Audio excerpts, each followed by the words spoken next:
Hello everyone, in today's video we're going to be taking a look at the Aerostar 600 by A2A.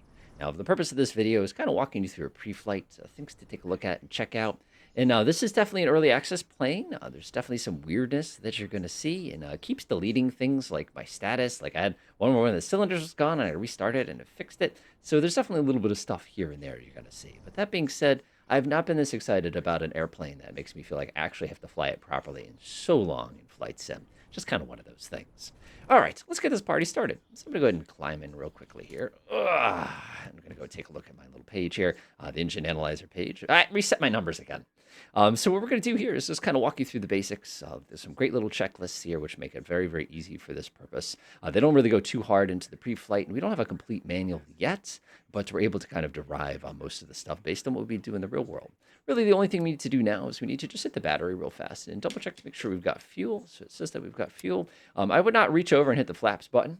We are hydraulic flaps, like we're hydraulic gear. So if you crank on that, nothing's actually going to happen. So just kind of keep that in mind too. So that's looking pretty good. One of the things I like to do here is so go ahead and open up the ventilators here. It's actually neat how the ventilation system works in this plane. It's much less complicated than it looks. So we have a vent here. This is actually the vent in the tail. So I'm going to actually pull that all the way out. Go ahead and pop the fan on. Whenever you do anything on the ground, you always have to make sure this fan's on. This is actually a really weird fan. Like this fan only really gets triggered in the event that you're in a situation where, you're on the ground. It's funky. And again, I'll look more into that later on. So that's all taken care of in the inside. Let's go ahead and jump out and I'll start doing our little pre-flight here. This looks pretty good. We're going to go ahead and check the oil first. Like I said, I love the fact that oil is persistent here. I've seen some interesting things with oil in it, but that's not too crazy. We can see we've got, let's call it a little less than, call it 8.25 kind of a thing. Plenty. Color looks good too. It's not giving us any issues as far as that goes. It's interesting. My left engine is the weak engine. Go ahead and pop the chocks out while I'm at it, and it just happens to be like that. Again, we check the light. Light looks pretty good to me. Go ahead and give this guy a wiggle. Looks good. We'll go ahead and take a look at the wingtip tank. We have full tanks in the wings. The fuel system on this airplane is interesting, to say the least. Pop over here, give the flap a jiggle. It should not move at all. And we'll go ahead and take a look at the fuselage tank here. We got plenty of fuel. I'm not worried about it, again, for stuff like that. So what I'm going to do now is crouch, and underneath here we have our fuel sampling system. It's a little, not wonky, but it's a little weird. Like you can go ahead and drag it to set the one that you want to drain from, just by kind of going like this. For example, if I wanted to drain the left tank, I can just go like that, let go. You can see it's got nothing nasty in it. Drag it to the right. Whoa, come on. And I go ahead and jam on this. Fuselage tank should show me nothing. Nope. And we go to the other tank, give it a quick drain. And we can see everything's fine as far as draining of the fuel goes. Excellent. Let's go ahead and open up the baggage compartment. I got to throw all my junk in here. Oh, jeez, there's so much junk to throw in here. I like how the whole nose of the plane went, is the best way to describe it. Swinging around to the back, we're just going to confirm that the tail looks good. Again, this is a nice crisp plane here. And we're going to come over here to our tail tie down, pop that off, and it should make a little pool. That's good. We don't touch the rudder. We do come over here to, or get teleported 40 feet. That's fine, too. We're going to go ahead and check this guy. It looks good to me. Always fun to knock the person in the chest there. All right. Look there. Look there. Looks good. Looks good. We're going to pop out the chocks in the back. And now we're just going to make our way along the back here. Give it a quick little jiggle. Give this a quick little jiggle. Looks good to me. We're going to check to make sure we have fuel. Let's see here. Looks good to me in that little light. Oh, yeah, we're fine. Plenty of fuel there. All right. Let's go spin around. We don't have to worry about the propeller and spinner. And that'll probably be something we have to look at later. But like I said, this is my slightly stronger of the two engines. And you'll see exactly what I mean once we get back into it. All right, what do we got on the side? It's a little bit more oil, but again, they're about the same. I have a 100 all-weight oil in this thing right now, if you're curious what oil, because it is summertime and it is very hot. So we're kind of taking advantage of that. Take a look at the nose wheel. Nose wheel's good. Again, these two doors here, as I've commented quite humorously in the past. Actually, this is pretty realistic. See how they're not quite even? That's actually very realistic. All right, we're done. Let's climb inside. Get myself comfortable. Do yourself a favor and don't click here. Do yourself a favor and click here when you're ready to close the door. The nice thing about that is the fact that you close it, it locks automatically. Notice, by the way, the door and the propeller are very close to each other. Think about that if something goes wrong. Notice. I love that. All right, let's talk about what we got on this plane here. So we have our little victory pad here, making things a little bit simpler for us. We go under controls. You can see I've got everything basically all set up here. I'm not doing anything too complicated here. In a pinch, you can always actually automatically start the aircraft. More than once I've had to hit that button just because I got frustrated. And again, you've got all your other advanced options here. The really only thing that I like to kind of fiddle with is double check your wear rate and failure rate. If you don't want failure, don't put that stuff in there. Otherwise, you're going to have issues with it. All right, we're going to go pop over to my fuel and payload. I'll throw a passenger. You can see we've got 200 pounds of baggage, which is too heavy for this aircraft. We have to actually reduce the baggage load. Otherwise, we're basically putting ourselves massively into the danger zone. And you don't want to do that. That's really, really dangerous from a flying perspective. And again, the fuel is exactly what I want. One of the things you want to notice to do here is at the bottom, it says Update Digital Engine Monitor. You want to hit that button because it's going to update the JPI and makes it a little bit simpler for us.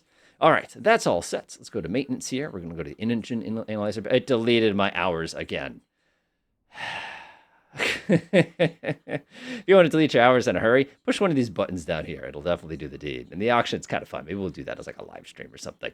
So starting this aircraft is way simpler than people make it out to be.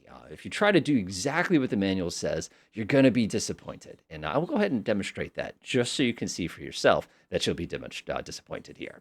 All right, I'm going to go ahead and clean everything up here. We're going to turn on our beacon light real quick. We're going to turn the battery master. You can see we got the green lights. You can see we have fuel on board. Everything's ready to go. So what they expect you to do is you basically turn the fuel on. You're supposed to cycle it. And listen really, really carefully when you do it. But we'll cycle it. And again, a little bit of electrical drop is a good sign. We're supposed to turn the boost pumps on, and then we're supposed to prime using the mixture. Let me go ahead and show you why that's not going to work. So I'm going to go ahead and turn the fuel boosters on. Now, this is the crazy thing about this plane. If you look at these cylinders right now, you'll notice that no fuel is flowing into these planes. Notice, by the way, that we have fuel pressure. Now, the thing I really, really want to impress upon you with this airplane is that when we have fuel pressure, that doesn't mean fuel is going into the cylinders. Fuel, because we're a fuel-injected airplane, goes into the cylinders by a combination of these two handles. So when I turn the mixture on and I have my throttle up, that is going to be when I actually get fuel into those cylinders. Let me demonstrate. So I'm on engine 1 right now, which is naughty. You always start engine 2, at least in my opinion. And what I'm going to do is I'm going to take the mixture control, and I'm going to push it all the way forward. Now, you'll notice here that there's a little bit of fuel starting to build up in the bottom here. That white means that it's good. If it turns red, it means you flooded it. So let me go ahead and pull that back. Now, what you're supposed to do, according to the manual, is you're supposed to crack this. What does crack mean? Crack is quite substantial here. We'll go up to about 15%. The book says you're supposed to do something like basically a quarter of an inch. That's quite a bit more than a quarter of an inch. Now, theoretically, since we're all pre-primed and everything's ready to go, we should be able to just crank this engine. When it catches, and you'll know it catches because you get little explosions in here, you're supposed to turn the mixture back on. Let's go ahead and try.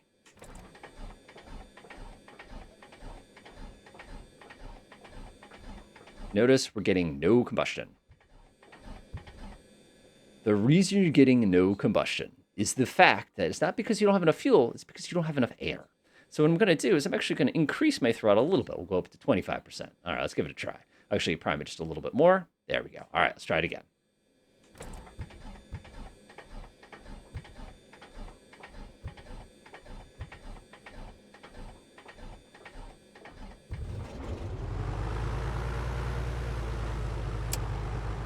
Did you notice that it started catching a little? Did you actually see the battery and starter starting to wear out as we were basically running that engine up? Now, that is one of those things I'm trying to emphasize upon you, that you can see that.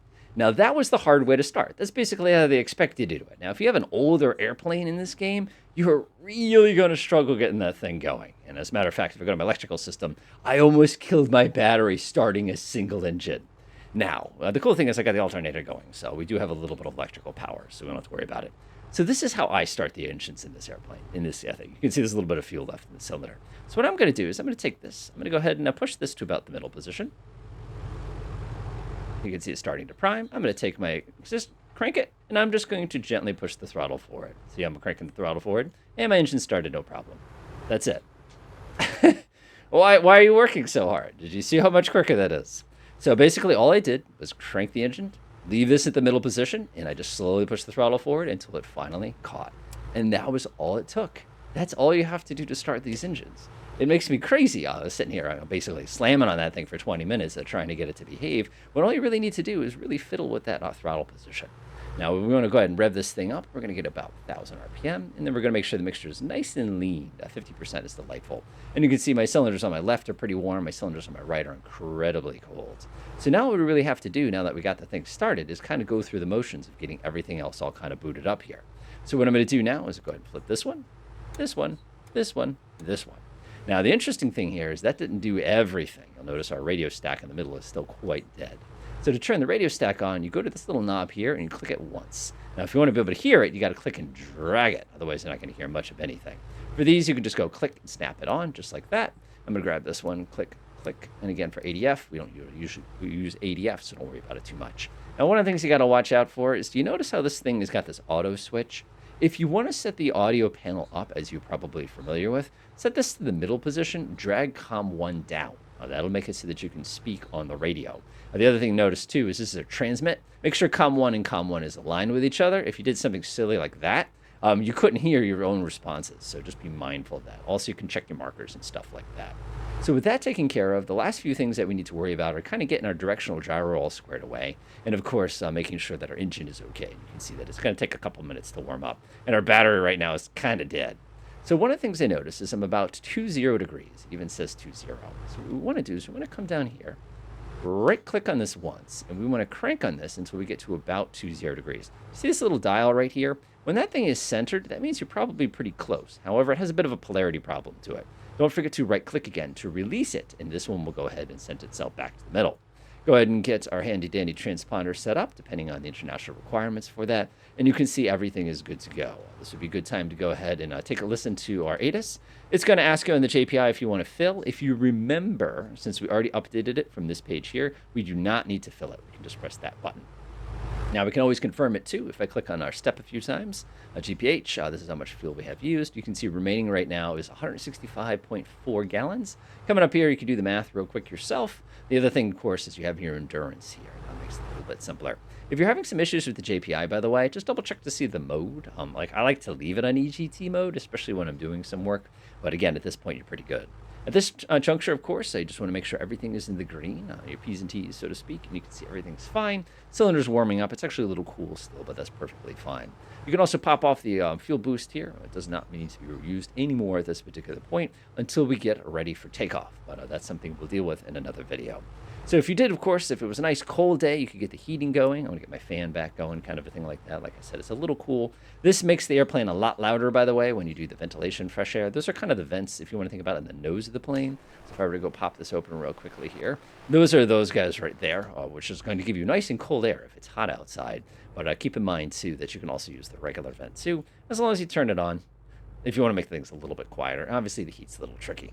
Fabulous. Man, that was a project. And you thought it was going to be hard to start. Again, for those of you who missed it because I went too fast, basically you leave this at the middle position and gently push this forward while cranking the starter until it catches. And that's all there is to it.